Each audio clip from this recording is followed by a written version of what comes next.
Big Boss season 8 title winner ఎవరు అవుతారని audience చాలా ఆసక్తిగా ఎదురు చూస్తున్నారు. ఇప్పుడు ప్రస్తుతం బిగ్ బాస్ హౌస్‌లో ఉన్నటువంటి కంటెస్టెంట్స్‌లలో టైటిల్ రేస్‌లో గౌతమ్ కృష్ణ మరియు నిఖిల్ పోటీ పడుతున్నారు. ఇక వీరిలో ఎవరో ఒకరు విన్నర్, మరొకరేమో రన్నర్ అప్ అవ్వడం మాత్రం ఖాయం. ఇక వీరి ఓటింగ్ రిజల్ట్స్ అయితే 1% తేడాతో నిఖిల్ ఫస్ట్ ప్లేస్‌లో మరియు గౌతమ్ కృష్ణ సెకండ్ ప్లేస్‌లో వస్తున్నారు. ఇక ఇప్పటిదాకా హౌస్‌లో కొనసాగిన విధానం బట్టి ఆడియన్స్‌లో ఫ్యాన్ బేస్ అయితే నిఖిల్‌కు బాగానే ఉంది. కానీ ఈ 2 వారాల్లో ఏమాత్రం తేడా జరిగినా కూడా బిగ్ బాస్ హౌస్‌లో ఉన్నటువంటి కంటెస్టెంట్స్‌ల ఓటింగ్ మొత్తం చేంజ్ అయ్యి గౌతమ్ కృష్ణకు టైటిల్ వచ్చే అవకాశం అయితే ఉంది.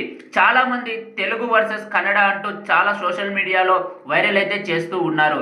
ఇక దీనివల్ల ఏమైనా ఎఫెక్ట్ పడితే బిగ్ బాస్ హౌస్‌లో టైటిల్ విన్నర్‌గా గౌతమ్ కృష్ణ నిలిచే అవకాశం అయితే ఉంది. మరి మీ ఫేవరెట్ కంటెస్టెంట్ ఎవరు? మీరు ఎవరికి ఓటు వేయాలి? ఎవరిని టైటిల్ విన్నర్‌గా చేయాలి అనుకుంటున్నారో కింద కామెంట్ చేయండి.